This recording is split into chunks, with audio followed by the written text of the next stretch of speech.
All right, guys, it's time to dive into season 2 of Girlfriends. In this season, Joan seeks therapy because of her situation with Tony, and she starts to come with terms that she is a people pleaser. So she starts setting boundaries with her friend and decides that she's going to stop meddling in people's relationships. She also celebrates her 30th birthday and realizes that she hasn't done much with her life. And this leads her to getting into some very interesting situations like going to a nude beach and taking ecstasy. Moving on to Tony, she gets fired from her job, and because of her issues with her relationship with Joan, ends up hitting a rock bottom. Things do start going in the right direction for her, and she decides to open up her own real estate business. Maya's journey this season stems from her issues with Darnell. She wants to go back to school, but he basically put his foot down and said, no, it's not going to happen until he starts his own business. And that leads her to having an emotional affair with Stan, and we'll get to that later. Lynn finds herself not only with her own place, but with a job. And she's also living with her boyfriend Vasco, who is basically season 1 Lynn. And she has to manage him not having a job and not contributing. And finally, William, this whole season is just him dealing with planning his wedding with Yvonne, which we will get to later. A couple more things that I do want to mention. First, we get a new actor for Darnell. Second, they start eating at a new restaurant, and the restaurant really becomes like another character on the show. And lastly, I just want to make it known that in episodes 4 and 17, Tony actually got Jabari's name right. This is probably the last time we'll ever see that happen. First off, with Tony, Greg does come back into her life, but that's only so he can get back at her. She catches him cheating in her apartment, and after that, they're through. And that's it with Tony for this season. She works more on getting her career back on track and fixing her relationship with Joan. Next up is Lynn. She comes back from Jamaica with Vasco. Their relationship is okay, but Lynn really can't deal with the fact that he's unemployed and isn't showing much initiative in getting a sustainable job. She ends up avoiding him most of the time, and then they eventually break up. Later in the season, we learn that she was actually really in love with Vasco, and that she wants more out of a relationship than just the physical stuff. And now for William and Yvonne's relationship in season 2 of Girlfriends.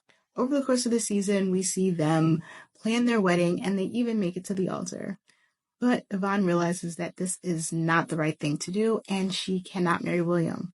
She says that she gave up too much of herself to be with William, and that she has to get back to who she really is, and that just can't be with him. And the signs were really there from the beginning. He made her quit her entire career to be with him, and he never even told his mother about their relationship. Even at the wedding, he hired some woman to be his mom because his own mother was like, no. I liked how the realization came when William tried to correct the priest, saying that he pronounced Yvonne's name wrong. See, this entire time, everyone's been pronouncing her name Yvonne, but it's actually Yvonne. And that really shows that she gave up her entire identity just to be with him. I really do think that she did the best thing for herself in this situation. And that meant them breaking up. Now let's talk about Joan and her romantic relationships in season 2 of Girlfriends. Now, if I was to use one word to describe her decision-making about this season, it would be yikes. It starts off fine. Her and Sean agree to break up because they realize the long-distance thing is just not sustainable for them, and they decide not to wait for each other. But then she gets in a relationship with a guy named Chris, and the whole relationship just feels like she's using him because he's younger than her, and she realized that she hadn't done anything fun in her 20s, and so she uses him for that. And that gets her in some awful situations like taking drugs and getting arrested, which is not good for a lawyer. And even after all that, she still decides to be with him.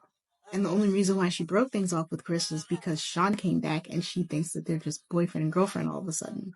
And when that wasn't the case, we get this scene. And it gives so much secondhand embarrassment that I can't even look at the screen when it happens now. So yeah, I don't think that Joan was really thinking things through with her relationships this season, and it's no surprise that she ends up single after all of this. And now the moment I'm sure a lot of you have been waiting for. It's time to talk about Maya and Stan.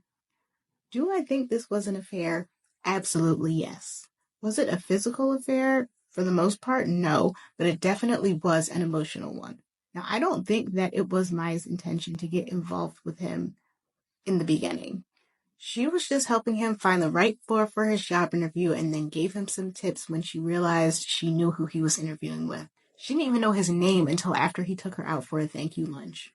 The moment things changed was when she specifically told Joan that he was giving her the attention that she was not getting from Darnell at the time. And that's when things went awry. And yes, later on, they did kiss, but she did not like it at all. And that's when she decided that she was going to break things off with him.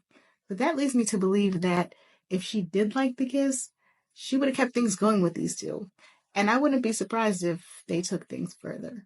And I have to say that he was wrong for being friends with Darnell and basically haunting and blackmailing Maya. And this whole situation just ended really unfortunately with Darnell accidentally finding out and then kicking Maya out of their apartment. And of course, this whole thing could have been avoided if she and Darnell actually talked through their issues.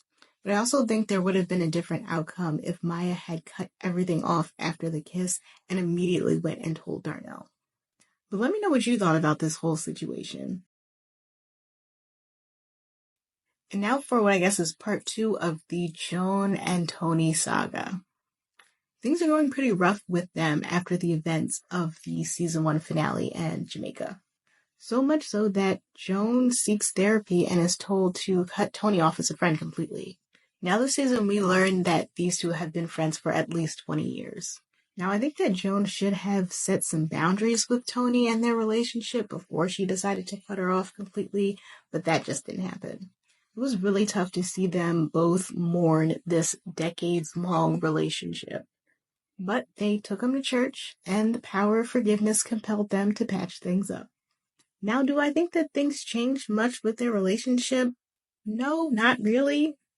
Yes, Tony finally took responsibility for the love triangle that she was in season 1, but they just went right back to their normal selves after that.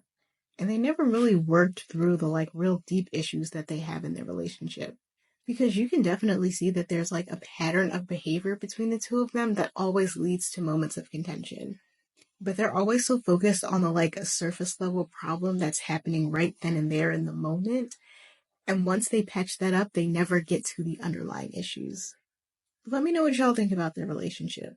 Did their reconciliation happen too soon? Do you think that Joan should have cut her off at all? Let me know your thoughts in the comments.